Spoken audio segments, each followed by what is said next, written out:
പിതാവിൻ്റെയും പുത്രൻ്റെയും പരിശുദ്ധാത്മാവിൻ്റെയും നാമത്തിൽ ആമേൻ. എന്റെ പ്രിയപ്പെട്ടവരിൽ നിന്ന് മാർച്ച് 10 ചൊവ്വാഴ്ച. അമ്മേ പരിശുദ്ധ അമ്മേ, അമ്മേ പരിശുദ്ധമേ, ദൈവമാതാവേ, കൃപാസനത്തിലൂടെ ഞങ്ങൾക്കും ഞങ്ങളുടെ ദേശത്തിനും അമ്മ മധ്യസ്ഥം തേടി തന്ന എല്ലാ അനുഗ്രഹങ്ങൾക്കും കൃപകൾക്കും ഞങ്ങളിപ്പോൾ ഹൃദയം നിറഞ്ഞ നന്ദി പറയുന്നു. അമ്മേ പരിശുദ്ധമേ, ദൈവമാതാവേ, 2004 ഡിസംബർ 7 ഉച്ചകഴിഞ്ഞ് 2:30 കൃപാസനത്തിൽ സംഭവിച്ച അമ്മയുടെ പ്രത്യക്ഷപ്പെടലിനെക്കുറിച്ച് തിരുസഭയ്ക്ക് സമർപ്പിച്ചിരിക്കുന്ന പഠനരേഖകളുടെ മേൽ സഭാത്മകമായ പഠനം ആരംഭിക്കുവാൻ ഞങ്ങൾ പ്രാർത്ഥിക്കുന്നു. അമ്മേ പരിശുദ്ധമേ, ഭൂസ്വർലോകങ്ങളുടെ രാജ്ഞിയായ അങ്ങേയ്ക്ക് ഭൗമസംരക്ഷണത്തിനായി പ്രപഞ്ചപ്രകൃതിയെ തന്നെ തിരുസഭ പ്രതിഷ്ഠിക്കുവാൻ ഈ പ്രത്യക്ഷീകരണം വഴി ഇടയാക്കണമേ. പരിശുദ്ധമേ, ജപമാല മാതാവേ, സകല കൃപാസനം പ്രാർത്ഥനയോടും ചേർത്ത് ഞങ്ങളിപ്പോൾ പ്രാർത്ഥിക്കുന്ന ഈ കുടുംബത്തിന്റെ പ്രത്യേക നിയോഗം പറ മക്കളെ.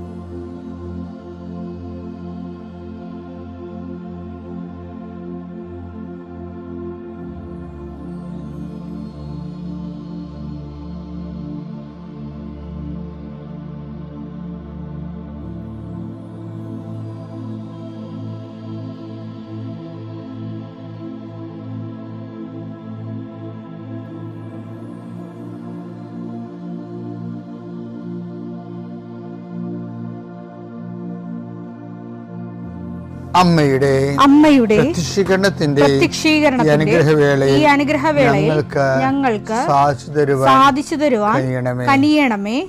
ആമേൻ. വിശ്വാസ പ്രമാണം. സർവശക്തനായ പിതാവും ആകാശത്തിന്റെയും ഭൂമിയുടെയും സൃഷ്ടാവുമായ ദൈവത്തിൽ ഞാൻ വിശ്വസിക്കുന്നു. അവിടുത്തെ ഏകപുത്രനും ഞങ്ങളുടെ കർത്താവുമായ ഈശോമിശിഹായിലും ഞാൻ വിശ്വസിക്കുന്നു. ഈ പുത്രൻ പരിശുദ്ധാത്മാവിനാൽ ഗർഭസ്ഥനായി കന്യകാമറിയത്തിൽ നിന്ന് പിറന്ന് പൊന്തിയോസ് പീലാത്തോസിന്റെ കാലത്ത് പീഡകൾ സഹിച്ച് കുരിശിൽ തറയ്ക്കപ്പെട്ട് മരിച്ച് അടക്കപ്പെട്ട് പാതാളങ്ങളിൽ ഇറങ്ങി മരിച്ചവരുടെ ഇടയിൽ നിന്ന് 3-ാം നാൾ ഉയർത്ത് സ്വർഗത്തിലേക്ക് എഴുന്നള്ളി സർവശക്തിയുള്ള പിതാവായ ദൈവത്തിന്റെ വലതുഭാഗത്തിരിക്കുന്നു. അവിടെ നിന്ന് ജീവിക്കുന്നവരെയും മരിച്ചവരെയും വിധിക്കുവാൻ വരുമെന്നും ഞാൻ വിശ്വസിക്കുന്നു. പരിശുദ്ധാത്മാവിലും ഞാൻ വിശ്വസിക്കുന്നു. വിശുദ്ധ കത്തോലിക്കാ സഭയിലും പുണ്യവാന്മാരുടെ ഐക്യത്തിലും പാപങ്ങളുടെ മോചനത്തിലും ശരീരത്തിന്റെ ഉയർപ്പിലും നിത്യമായ ജീവിതത്തിലും ഞാൻ വിശ്വസിക്കുന്നു. ആമേൻ. സ്വർഗ്ഗസ്ഥനായ ഞങ്ങളുടെ പിതാവേ, അങ്ങയുടെ നാമം പൂജിതമാകണമേ. അങ്ങയുടെ രാജ്യം വരണമേ. അങ്ങയുടെ തിരുമനസ് സ്വർഗത്തിലെ പോലെ ഭൂമിയിലും ആകണമേ. അന്നു വേണ്ടുന്ന ആഹാരം ഇന്ന് ഞങ്ങൾക്ക് തരണമേ. ഞങ്ങളോട് തെറ്റ് ചെയ്യുന്നവരോട് ഞങ്ങൾ ക്ഷമിക്കുന്നത് പോലെ ഞങ്ങളുടെ തെറ്റുകൾ ഞങ്ങളോടും ക്ഷമിക്കണമേ.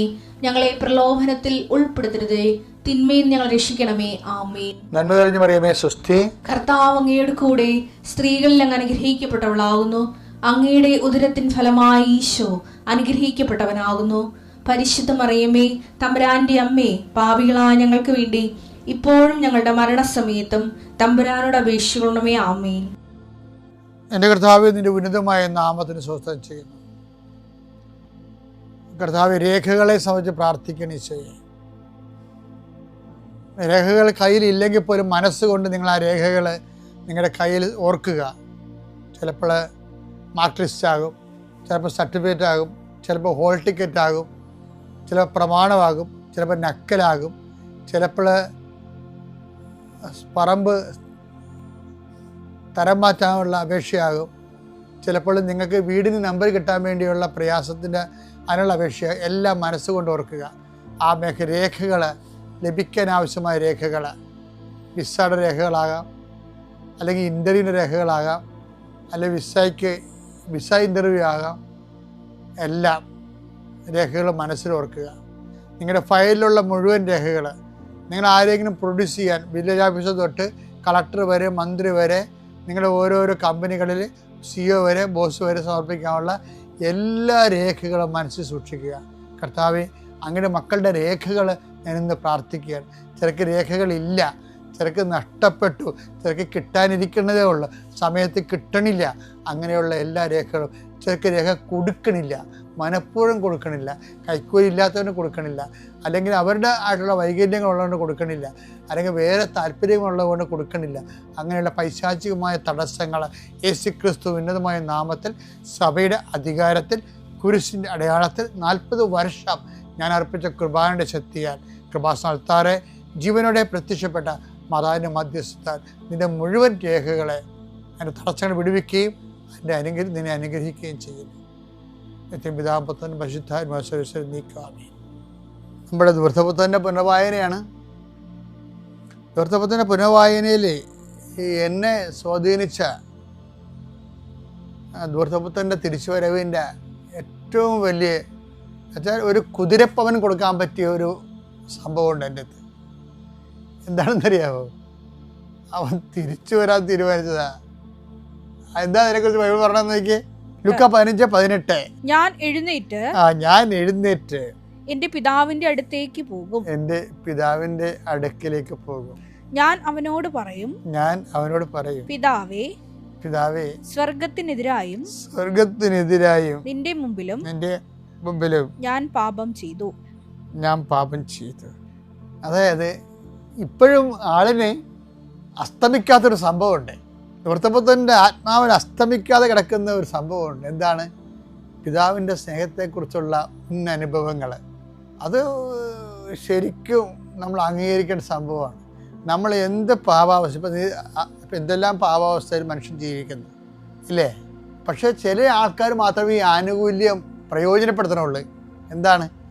അവർക്ക് എൻ്റെ അപ്പൻ എന്നെ എപ്പോഴായാലും സ്വീകരിക്കും, എൻ്റെ അപ്പൻ കരുണയുള്ളവനാണ് എന്ന് മനസ്സിൽ ചിന്തിച്ചിട്ട് ഇനിയുള്ള കാലമെങ്കിലും വിശുദ്ധിയോട് ജീവിക്കാനുള്ള ആഗ്രഹത്തോടു കൂടി, അപ്പൻ്റെ കൂടെ ജീവിക്കാനുള്ള ആഗ്രഹത്തോടു കൂടി അയാൾക്ക് തിരിച്ചു വരാനുള്ളൊരു മനസ്സുണ്ട്. അത് അസ്തമിക്കാത്ത അപ്പൻ്റെ സ്നേഹം ഇപ്പോഴും അദ്ദേഹത്തിൻ്റെ മനസ്സിൽ ആ സ്നേഹം അസ്തമിക്കാത്തത് കൊണ്ടാണ്. എൻ്റെ ദൈവവേദനെ നമുക്ക് നമ്മുടെ ആത്മാവിൽ അസ്തമിക്കാതിരിക്കേണ്ട ഒരു കാര്യം അപ്പനെക്കുറിച്ചുള്ള സ്നേഹം, അപ്പൻ്റെ സ്നേഹം തന്നെയാണ്. അപ്പൻ്റെ സ്നേഹം ഒരു മനുഷ്യൻ്റെ ഹൃദയത്തിൽ ദൈവത്തിൻ്റെ സ്നേഹം എവിടെ വെച്ച് അസ്തമിക്കുന്നുവോ അപ്പം നമ്മൾ അസ്തമിച്ച് തിരികെയുള്ളൂ. ഈ ധൂർത്തപുത്രൻ്റെ ഒരു വിജയവതാണ്. അവൻ ഏത് അവസ്ഥയിലാണെങ്കിലും അപ്പൻ്റെ സ്നേഹം അസ്തമിച്ചിട്ടില്ലാത്ത ആത്മാവ്, ഇനിയും പ്രതീക്ഷയ്ക്ക് വകയുള്ള ആത്മാവ്, തിരിച്ചു വരാൻ ഒരു ബാല്യമുള്ള ആത്മാവ്. അവൻ എഴുന്നേറ്റെന്ന് പറയണം, അല്ല നിരങ്ങി തീട്ടിവിടുകയല്ല. അവൻ എഴുന്നേറ്റ്. അപ്പൻ്റെ സ്നേഹമാണ്, അവൻ്റെ ആത്മവിശ്വാസമാണ് അവൻ്റെ എഴുന്നേൽപ്പിൻ്റെ കാരണം. ഈ വേദലെ നീയും ഏതെങ്കിലും ഒരു തിന്മയിൽ വീണ് കിടക്കുകയാണെങ്കിൽ നീ എഴുന്നേക്കാൻ നോക്കണം. അപ്പൻ്റെ സ്നേഹത്തിലെ അസ്തമിക്കാത്ത സ്നേഹം, നിൻ്റെ ആത്മാവിലുള്ള അപ്പൻ്റെ അസ്തമിക്കാത്ത സ്നേഹത്തിൽ ആശ്രയിച്ചു കൊണ്ട് നീ എഴുന്നേൽക്കണം. അതല്ല പിന്നീട് എന്താ? ധൂർത്തപുത്രൻ നല്ലവരാണെന്ന് ഞാൻ പറയും. അവന് കുറേ ക്വാളിറ്റീസ് ഉണ്ട്. ഈ കാലഘട്ടത്തിൽ ഇല്ലാത്ത കുറേ ക്വാളിറ്റീസ് ഉണ്ട്. ഈ കാലഹരണപ്പെട്ടു പോയൊരു ക്വാളിറ്റീസ് ഉണ്ട്, ആത്മാവിൻ്റെ ഗുണങ്ങൾ. മനുഷ്യരാശിയിൽ കാലഹരണപ്പെട്ടു പോയ ആത്മാവിൻ്റെ ഗുണങ്ങൾ ഉള്ളൊരു വ്യക്തിയാണ് അയാൾ.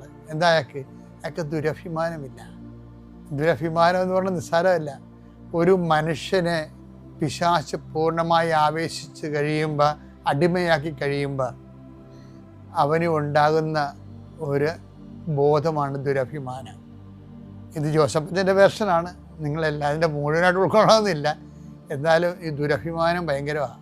എന്താ കഴിഞ്ഞാൽ പണ്ട് ഇപ്പോൾ ചില ആൾക്കാർക്ക് 18 വയസ്സുണ്ടാകുമല്ലോ, 18, 17 ഒക്കെ ആകുമ്പോൾ അവരിങ്ങനെ ഒരു പഴുതാര മീശയൊക്കെ വെച്ച് ഒരു മുളുകാനൊക്കെ സെറ്റ് ചെയ്ത് കഴിയുമ്പോൾ അവർക്ക് തോന്നുന്നു അവരാരോ ബുദ്ധിജീവിയാണെന്ന് തോന്നും. പിന്നെ ആൾക്കാരെന്നാ ചെയ്യണം? വ്യത്യസ്തനാകാൻ വേണ്ടി നോക്കും. ഇപ്പം എല്ലാവരും പള്ളിയിൽ പോണ്, ഞാൻ പള്ളിയിൽ പോകണില്ല, അപ്പം ഞാൻ വ്യത്യസ്തനായി. എന്തെല്ലാം കുതറത്തരമാണ് മനുഷ്യൻ ഈ വ്യത്യസ്തനാകാൻ വേണ്ടി കാണിക്കുന്നത്. അതുപോലെ ഒരു വാദമാണ് നിരീശ്വരവാദം. എല്ലാവരും വിശ്വസിക്കുമ്പോൾ, എല്ലാവരും ദൈവത്തെ വിശ്വസിക്കുമ്പോൾ ഞാൻ വിശ്വസിക്കുന്നില്ലെങ്കിൽ ഞാൻ വ്യത്യസ്തനായി. എന്നിട്ട് ഈ ബുദ്ധിജീവികളെപ്പോലെ ഓരോരോ എവിടെയെങ്കിലും നിന്നൊക്കെ കേട്ട കാര്യങ്ങളൊക്കെ കെട്ടി എഴുന്നള്ളിച്ചുകൊണ്ട് മറ്റുള്ള ഇവൻ്റെ ഈ ഇരുട്ടിൻ്റെ കാലത്ത് ഇവൻ മറ്റുള്ളവരുടെ വിശ്വാസം കളഞ്ഞെടുക്കും. കുടുംബത്തിൽ പ്രാർത്ഥിക്കുന്നത് എന്തിനാണ് പ്രാർത്ഥിക്കുന്നത്? നിങ്ങൾ വെറും ദൈവത്തെ കണ്ടിട്ടുണ്ടെന്നൊക്കെ ചോദിക്കും. എൻ്റെ ദൈവത്തിലെ ദൈവത്തെ കാണാതെ കർത്താവ് എന്താ പിരിയുമ്പോൾ പറയണത്?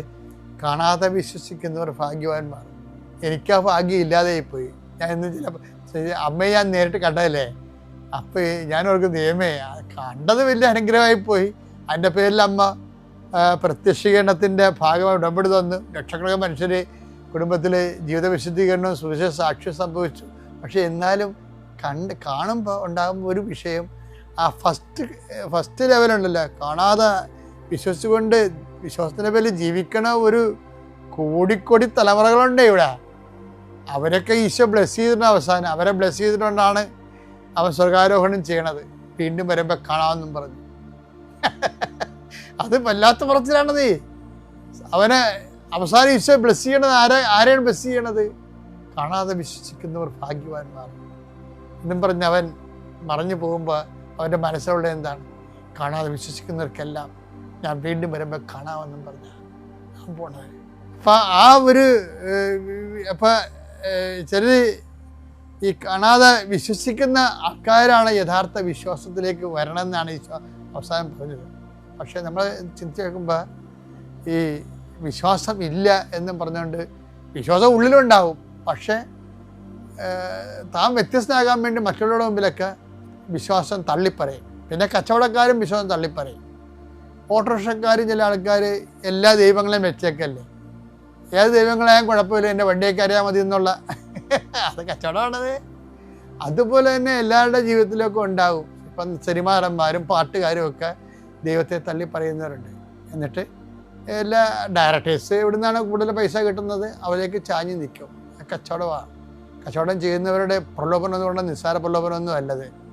തങ്ങളുടെ മറ്റുള്ള പൊതുജനങ്ങളുടെ മുമ്പിൽ തങ്ങളുടെ ഉൽപ്പന്നങ്ങളും സ്വീകാര്യമാകാൻ വേണ്ടിയും അതിൻ്റെ ലാഭവിഹിതം കിട്ടാൻ വേണ്ടിയും ദൈവത്തെ തള്ളിപ്പറയുന്ന ആൾക്കാരുണ്ട്. അത് അവന്മാർ പറയുന്ന അവന്മാരുടെ കച്ചവട താല്പര്യങ്ങൾ പറയുന്നത് കേട്ടിട്ട് ദൈവത്തിൽ നിന്ന് പോകുന്ന ആൾക്കാരുണ്ട്.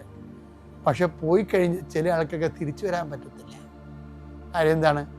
തങ്ങൾ തള്ളിപ്പറഞ്ഞതല്ലേ ഇനി തിരിച്ചു വരുമ്പോൾ നാട്ടുകാർ ചോദിക്കത്തില്ലേ, എടാ ഞങ്ങൾ അന്നേ നിന്നോട് പറഞ്ഞില്ലടാ, ഇപ്പം നാണം കെട്ട് നീ തിരിച്ചു വരേണ്ടി വന്നില്ലേ എന്ന് പറയുമ്പോൾ അവർ ക്ഷീണം. അതിനെന്ത് ചെയ്യും? അവൻ ദുരഭിമാനം കൊണ്ട് ചൂണ്ട ഈ ദുരഭിമാനി എന്ന് പറഞ്ഞാൽ ചൂണ്ടയെ പിടിച്ച മീനിനെ പോലെയാണ്. ചൂണ്ട കൊളുത്ത് ദുരഭിമാനം ചൂണ്ടയാണ്. അതാ അവനെയും കൊണ്ട് പോകത്തുള്ളൂ. ചില ആൾക്കാർ പണ്ട് ഇടവപ്പള്ളി കയറത്തില്ല, അവിടെ ഈശ്വരവാദിയായിട്ട് അഭിനയിക്കും. പക്ഷേ ഉള്ളിൽ വിശ്വാസമുള്ളതുകൊണ്ട് വേറെ പള്ളികളിൽ പോയി കയറും. എല്ലാം ദുരഭിമാനത്തിൻ്റെ വിഷയമാണ്. ചില പ്രഖ്യാപിത നിരീശ്വരവാദികൾ ഭർത്താവ് പള്ളിയിലൊക്കെ കല്യാണമൊക്കെ കഴിച്ചതിന് ശേഷം വീട്ടിൽ ചെല്ലുമ്പോൾ ആദ്യ രാത്രി ഭാര്യ പറയും, പിന്നെ എന്നെ പഠിപ്പിക്കാനും പ്രാർത്ഥിപ്പിക്കാനും വരണ്ട, ഞാൻ ആ സൈസല്ല എന്ന് വെച്ച് കഴിഞ്ഞാൽ എന്താണ്, ഇവൻ പോക്കരായിട്ട് ജീവിക്കും, അതിൽ നീ എന്നെ ഉപദേശിക്കാൻ നിൽക്കണ്ട എന്ന് പറഞ്ഞുകൊണ്ട് അവൻ്റെ ഒരു സ്വന്തം നിലപാടെടുക്കുന്നതാണ്. കുടുംബം കലക്കാൻ വേണ്ടിയുള്ള പരിപാടിയാണ്. പക്ഷെ വിശ്വാസിയായ ഭാര്യയാണെന്നുണ്ടെങ്കിൽ അവൾക്ക് നല്ല വിശ്വാസ കരളുറപ്പുണ്ടെങ്കിൽ അവൻ്റെ അഭ്യാസമൊന്നും നടക്കത്തില്ല. അവളും പ്രാർത്ഥിച്ചും പരിശീലിപ്പിച്ചും പതുക്കെ കൊണ്ടുവരും. അത് ഓരോ കുടുംബങ്ങളിലൊക്കെ നിൽക്കുന്ന വിശ്വാസം എങ്ങനെയാണ്? അവിടുത്തെ അമ്മമാരുടെ വിശ്വാസമാണത് പിടിച്ചു നിർത്തുന്നത് ആ കുടുംബത്തെ. പക്ഷേ ഈ ദൂരത്തപ്പത്തിൻ്റെ ഏറ്റവും വലിയ ക്വാളിറ്റി എന്ന് പറയുന്നത് ഇവന് ദുരഭിമാനം ഇല്ലെന്നുള്ളതാണ്. എൻ്റെ സിറ്റുവേഷൻ അക്സെപ്റ്റ് ചെയ്തു. ഞാനോ എന്ന് പറഞ്ഞില്ലേ, ഞാനോ ഇത് കേൾക്കാൻ തന്നെ എന്ത് രസമാണ്. ഞാനോ ഇവിടെ വിശന്ന് മരിക്കുന്നു, എൻ്റെ അവസ്ഥ എന്താണ്? ഇതാണ് എൻ്റെ പ്രാർത്ഥിക്കാനുള്ള ചൈതന്യവും പോയി, വിശ്വാസവും പോയി, ദൈവവും പോയി. എനിക്കിനി എന്തെങ്കിലും ആപത്ത് വന്നാൽ പറയാൻ പോലും ആരില്ലാതെ അപ്പം ഞാനോ, അതാണ് അർത്ഥം, ഞാനോ ഇവിടെ വിശന്ന് മരിക്കുന്നു. ഞാൻ എഴുന്നേറ്റ് എൻ്റെ പിതാവിൻ്റെ അടുക്കിലേക്ക് പോകും, എന്നിട്ട് ഞാൻ പറയുമെന്നൊക്കെ പറഞ്ഞില്ലേ, ഏറ്റുപറച്ചിൽ കണ്ടില്ലേ. അപ്പോൾ ദുരഭിമാനം ഏതെങ്കിലും കാര്യത്തിലുണ്ടെങ്കിൽ അതിൻ്റെ പേരിൽ നീ ദൈവത്തിൽ നിന്നകന്നും പ്രാർത്ഥിക്കാതെ, പണ്ട് പ്രാർത്ഥിച്ചിട്ടില്ല, ഈ കഴിഞ്ഞ ഇടവരെ പ്രാർത്ഥിച്ചിട്ടില്ല, ഇനി പ്രാർത്ഥിക്കത്തുമില്ല, ഞാനിനി പ്രാർത്ഥിച്ച അമ്മയെ ചോദിക്കത്തില്ലേ, എടാ ഞാൻ നിന്നോട് അപ്പയെ പറഞ്ഞില്ലടാ എന്ന് ചോദിക്കില്ല. അതുകൊണ്ടാണ് ഈശോ പറയണത് എന്താണെന്നറിയാമോ? എന്നിട്ട് ഇങ്ങനെ മറ്റുള്ളവരെ കളിയാക്കാതിരിക്കാൻ വേണ്ടി രഹസ്യമായിട്ട് വിശ്വാസം കൊണ്ട് നടക്കുന്ന ആൾക്കാരുണ്ട്. രഹസ്യ വിശ്വാസങ്ങളൊന്നും സ്വീകാര്യമല്ല മോനെ. എന്താ കാര്യം അറിയാമോ? ഈ രഹസ്യ വിശ്വാസക്കാർ കാപട്യ വിശ്വാസക്കാരാണെന്നുള്ളത് ദൈവത്തെ അറിയാവുന്നതുകൊണ്ട് കർത്താവ് പറഞ്ഞിട്ടുണ്ട്. എന്ത് പറഞ്ഞിട്ടുണ്ട്? മനുഷ്യരുടെ മുമ്പിൽ ഏറ്റുപറയാൻ ഉദ്ദേശിക്കുന്നവൻ മനുഷ്യരുടെ മുമ്പിൽ എന്നെ ഏറ്റുപറയണം. അപ്പോൾ എൻ്റെ സ്വർഗസ്ഥനായ പിതാവിൻ്റെ മുമ്പിൽ ഞാനും നിങ്ങളെ ഏറ്റുപറയും. അപ്പം രഹസ്യവിശ്വാസം ദുരഭിമാനം മൂലമാണ് നീ രഹസ്യവിശ്വാസം ആചരിക്കണം എന്ന് ഓർക്കണം.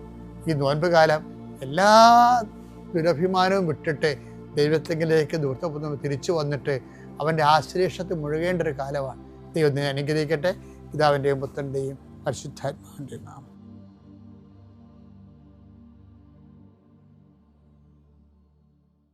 അത്യപൂർവ ദൈവാനുഭവങ്ങൾ ഇനി നിങ്ങൾക്കും സ്വന്തം. ഈ യൂട്യൂബ് ചാനൽ ഇതുവരെ സബ്സ്ക്രൈബ് ചെയ്തിട്ടില്ലെങ്കിൽ ഇപ്പോൾ തന്നെ സബ്സ്ക്രൈബ് ചെയ്യുക. ഈ വീഡിയോ ഇപ്പോൾ തന്നെ നിങ്ങളുടെ സുഹൃത്തുക്കൾക്ക് ഷെയർ ചെയ്തുകൊണ്ട് കർത്താവിൻ്റെ പ്രേക്ഷിതരാകുക.